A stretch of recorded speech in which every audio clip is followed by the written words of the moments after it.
में लिखा है कि एज वी असर इन द न्यू ईयर, जैसे हम नए साल में प्रवेश करते हैं, the tradition of making resolution rekindles. देखिए बच्चों, इसमें बोला गया है कि जो फिर से नए संकल्प लेने की परंपरा है वो स्टार्ट हो जाती है। However the ardour with which we embark on this journey often dissipate swiftly.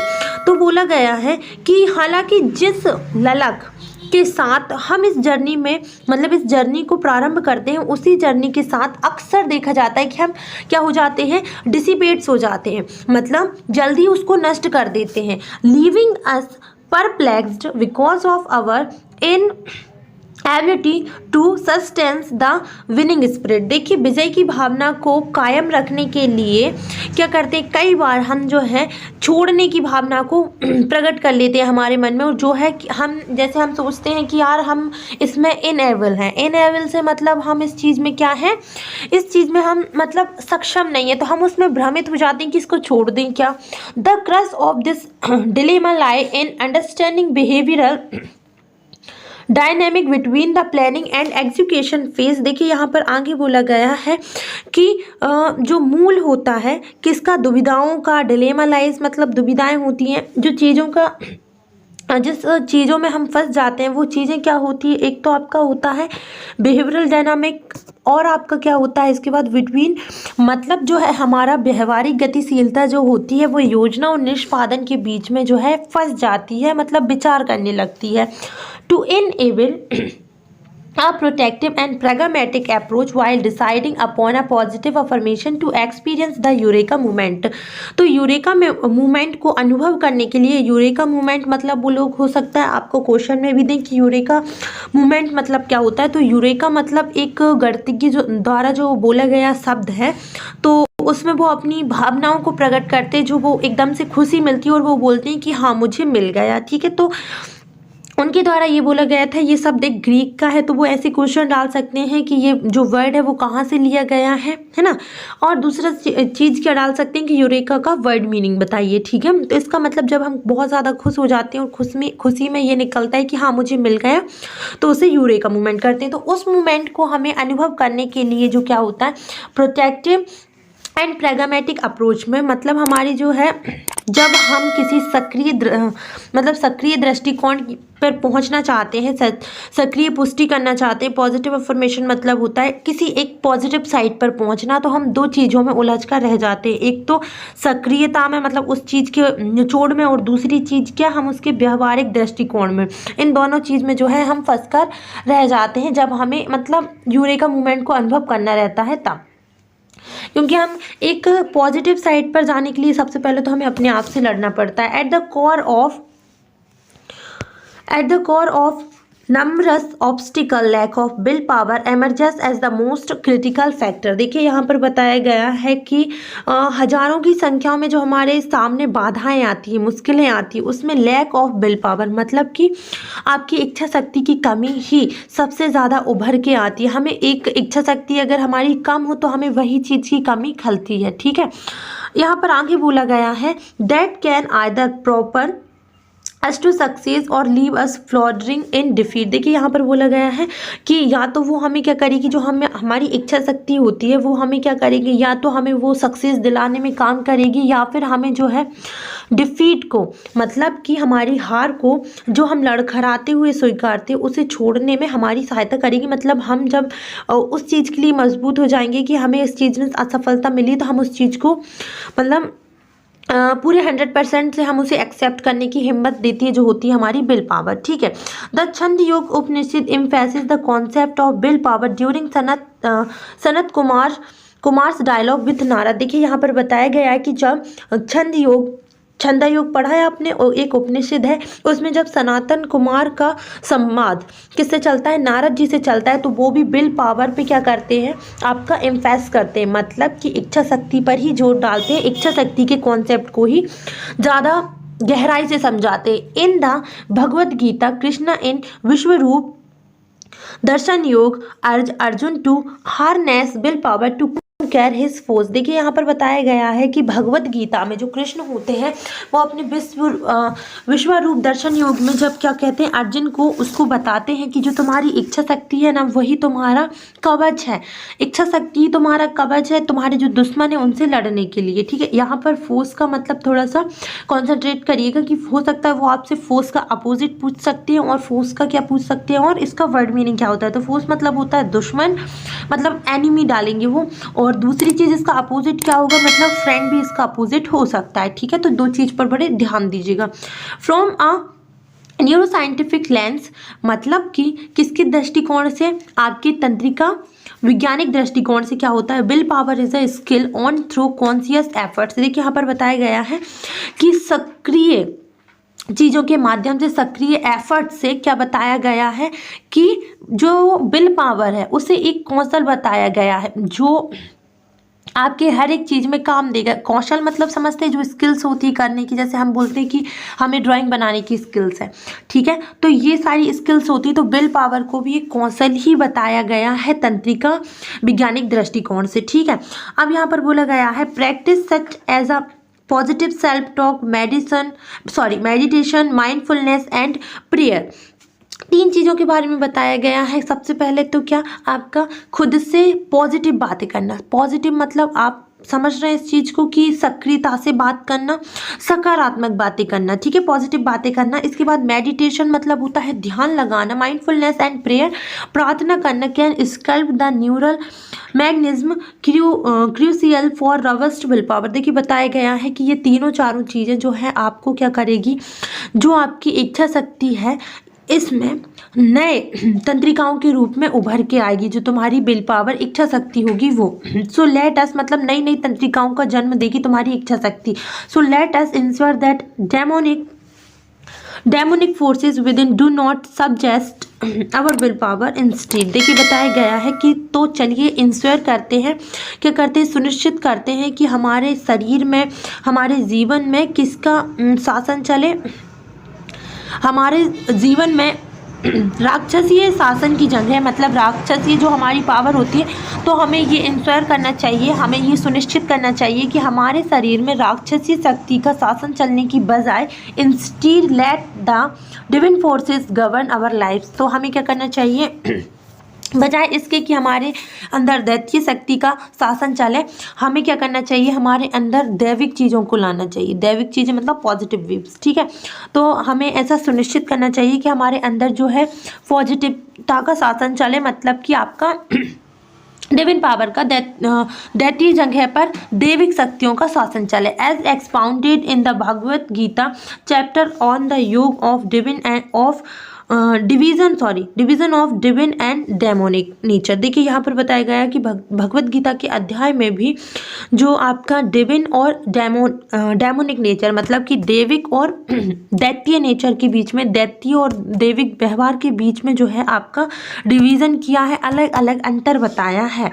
May the new year held a soulful beginning where the resources of willpower echoes in our every endeavor as a spirit ignites the spark willpower fans the flame। देखिए यहाँ पर बताया गया है, तो ये सुनिश्चित करते हैं कि जो हमारी आत्मा होगी वो क्या होगी, कि इस नए साल में हमें क्या करना चाहिए, हमें एक नई शुरुआत करनी चाहिए, एक बहुत आशा भरी शुरुआत करनी चाहिए, सोलफुल बिगनिंग करनी चाहिए। और हमारी जो आत्मा होगी वो चिंगारी होगी और हमारी इच्छा शक्ति उसको क्या करेगी, लो देगी।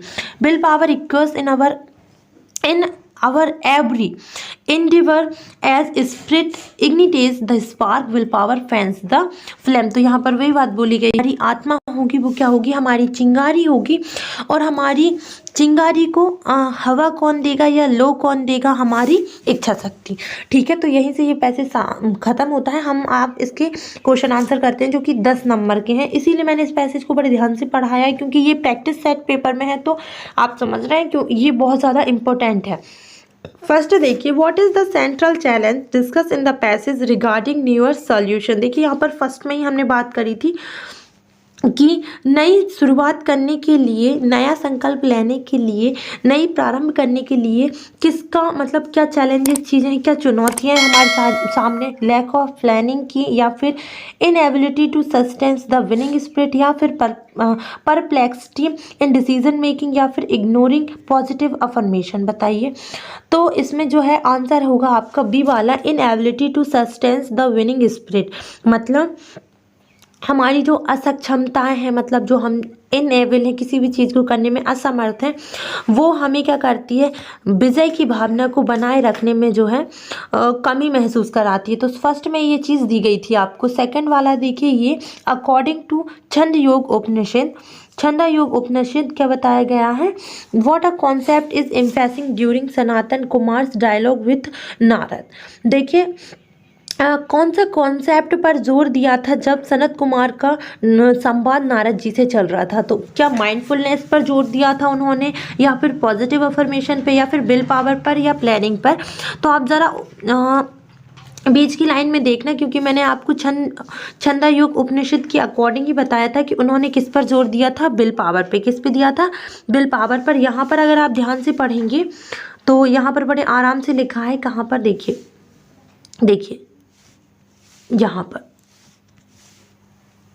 Concept of will power, emphasizing the concept of will power. ठीक है, तो आंसर आपका यही रहेगा। थर्ड वाला देखिए बच्चों, थर्ड वाला क्या बोलता है, according to the neuro scientific perspective how is will power describe in the passage. मतलब कि तंत्रिका वैज्ञानिक दृष्टिकोण से, उनके पर्सपेक्टिव से क्या बताया गया है, किस शब्दों में डिस्क्राइब किया गया है। तो यहाँ पर बताया गया है, आपको बताना है किसके अकॉर्डिंग, न्यूरो साइंटिफिक के दृष्टिकोण के अकॉर्डिंग बताना है कि जो विल पावर है उनने क्या बताया है विल पावर को। क्या उनने इनवर्ट ट्रेड बताया है, या फिर जेनेटिक बताया है, या फिर स्किल बताई है, या फिर ऑटोमेटिक रिस्पॉन्स बताया है। तो उन्होंने क्या बताया है बच्चों, skill on through conscious efforts. ठीक है, यही बात हुई थी। आप लास्ट की जो पैराग्राफ है, लास्ट की जो लाइन है उसमें देख लीजिएगा, आपको समझ आ जाएगा। ठीक है, चलिए आगे देखते हैं। फोर्थ वाला, which of the following practice is mention as a means to sculpt the neural magnetism crucial for robust will power. देखिए यहाँ पर बताया गया है कि जो विल पावर है, नहीं जो प्रैक्टिस है, सॉरी, फॉलोइंग प्रैक्टिस, मतलब जो इसमें प्रैक्टिस बताई गई थी कि हम जो है नई नई तंत्रिकाओं को एज अ इच्छा शक्ति के रूप में कैसे प्रज्वलित कर सकते हैं, जनरेट कर सकते हैं। तो क्या बताया था, क्या नेगेटिव सेल्फ टॉक बताई थी, या फिर क्या बताया था, ड्राई ड्रीमिंग बताई थी, या फिर माइंडफुलनेस बताया था, या फिर प्रोक्रेस्टिनेशन बताया था। चलिए तो अपन एक बार रीचेक कर लेते हैं। वैसे तो आंसर सभी को पता है, लेकिन क्या होता है एक बार अपन चेक कर लेते हैं तो आपके माइंड में जो है सारी चीज़ें क्लियर हो जाती है। देखिए, practice such as a positive self talk, meditation, mindfulness, prayer, चार चीज़ें बताई थी हमने, खुद से बातें करना, पॉजिटिव, दूसरी मेडिटेशन, माइंडफुलनेस एंड प्रेयर, यही चारों चीज़ें बताई थी ना। तो आप बताइए इन चारों में से एक भी चीज़ वहाँ पर लिखी है क्या? हाँ लिखी होगी, जब तो उन्होंने क्वेश्चन पूछा है। यहाँ पर लिखा है माइंडफुलनेस। क्या लिखा है बच्चों? माइंडफुलनेस। तो आंसर यही होगा। ठीक है, चलिए फिफ्थ वाला देखते हैं अपन।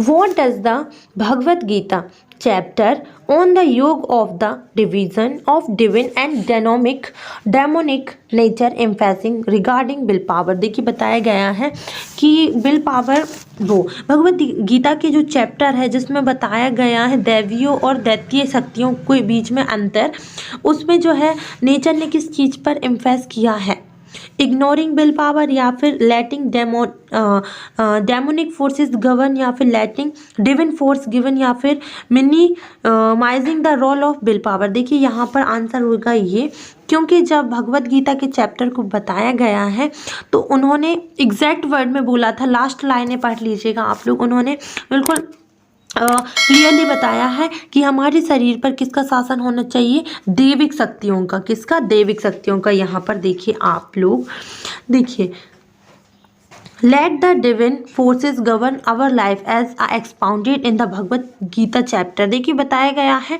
कि जैसे कि भगवत गीता में बताया है कि हमारे अंदर किसका शासन होना चाहिए, डिविन चीज़ों का। तो यहाँ पर कहीं लिखा है डिविन, देखिए यहाँ पर लिखा था लेट द डिविंग फोर्स गवर्न, और यहाँ पर लिखा है आपका लेटिंग डिविंग फोर्स गवर्न। तो आंसर आपका यही होगा कि हमें अपने अंदर किस किस शक्तियों का मतलब दैविक शक्तियों का शासन चलाना चाहिए और चलना भी चाहिए, वरना हम दैत्य चीज़ों के बस में आ जाएंगे। What is the suggest approach to positive affirmation in the passage, मतलब कि यहाँ पर कौन से अप्रोच किया गया है किन चीज़ों को कि हम सक्रिय सकारात्मक दृष्टिकोण रख सकें, पॉजिटिव अफर्मेशन रख सकें। तो अवॉइडिंग देम ऑल टुगेदर, या फिर under taking them without planning, या फिर प्रोटेक्टिव एंड प्रेगामेटिक डिसीजन मेकिंग, या फिर depending slowly on will power. देखिए यहाँ पर आपको वो दो अप्रोच बताने हैं जो कि पॉजिटिव अफर्मेशन के लिए, सक्रिय दृष्टि के लिए बहुत ज़्यादा महत्वपूर्ण है, ठीक है, और अप्रोच किए गए हैं। तो आंसर बच्चों आपका ये सी वाला है, क्योंकि आपको साफ शब्दों में यहाँ पर बताया था कौन सा है, सी वाला आंसर है। क्यों है चलिए देखते हैं। देखिए यहाँ पर आपको साफ शब्दों में बताया था कि to enable protective and pragmatic approach while deciding upon positive affirmation. यहाँ पर इनेबल से मतलब बच्चों सक्षम होना है, यहाँ पर आप इसका मतलब गलत ना समझे, ठीक है। तो यही इसका आंसर है कि protective and pragmatic approach while deciding upon a positive affirmation. तो आंसर आपका यही होगा, ठीक है। चलिए यहाँ पर आगे अपन लोग देखते हैं कौन सा क्वेश्चन आ गया है आपका। ये सजेस्ट वाला हो चुका है आपका कि क्या क्या सजेस्ट किया है। इसके बाद आपका कौन सा क्वेश्चन है, इसका आंसर आपका तो बता दिया गया है कि कौन सा आंसर है इसका, protective and pragmatic decision making. अब आप यहाँ पर 7th वाला देखिए, विच उपनिषद इज मेंशन इन कौन सा concept with the connection with the concept of will power in the passage. बताया है, इसमें पूछा गया है कि कौन से उपनिषद का कनेक्शन जो है विल पावर के कॉन्सेप्ट से है। तो क्या वेदांत उपनिषद, या फिर छंद योग, या फिर भगवत उपनिषद, या फिर उपनिषद ऑफ गीता। तो देखिए यहाँ पर छंद योग उपनिषद है, क्योंकि इसी में विल पावर के कॉन्सेप्ट को बताया गया है, ठीक है। तो आंसर आपका देखिए यहाँ पर 8th वाला देखिए आप लोग, what does the passage suggest in crucial for developing robust willpower from a neuroscientific perspective। यहाँ पर बताया गया है कि तंत्रिका वैज्ञानिक दृष्टिकोण से जो है आपका नई तंत्रिकाओं को डेवलप करने के लिए जो विल पावर की ज़रूरत होती है, उसमें कौन से एफर्ट्स की ज़रूरत होती है। तो सक्रिय एफर्ट्स की, कॉन्शियस एफर्ट्स की ज़रूरत पड़ती है। 9th वाला देखिएगा बच्चों, विच ऑफ द फॉलोइंग, क्या लिखा है आपका, विच of the following is not synonym of the word obstacle. Synonym obstacle नहीं, देखिए यहाँ पर सिनोनिम तो है कि ऑब्स्टिकल का क्या समानार्थी क्या है, लेकिन यहाँ पर इज नॉट लिखा है। क्या लिखा है, इज नॉट लिखा है, मतलब कौन सा सिनोनिम नहीं है ये पूछा गया है। बहुत से बच्चे तो सिनोनिम पे टिक कर देते हैं, जो कि गलत होता है, क्योंकि आप सेंटेंस को केयरफुली पढ़ेंगे तो आपका एक भी नंबर नहीं कटेगा। तो इसका आंसर है आप सभी का बूस्ट, क्योंकि इन तीनों का मतलब होता है बाधाएं, रुकावटें, और बूस्ट मतलब होता है आगे बढ़ना, और ऑब्स्टिकल मतलब तो बाधाएं होता है, इसीलिए इसका आंसर क्या है, बूस्ट। 10th वाला देखिए, विच of the following is not a noun. Not a बोला है, इसमें आपसे ये नहीं बोला है कि नाउन कौन सी है, नॉट अ नाउन मतलब इनमें से कौन सी नाउन नहीं है। तो इसका आंसर है इनएबिलिटी,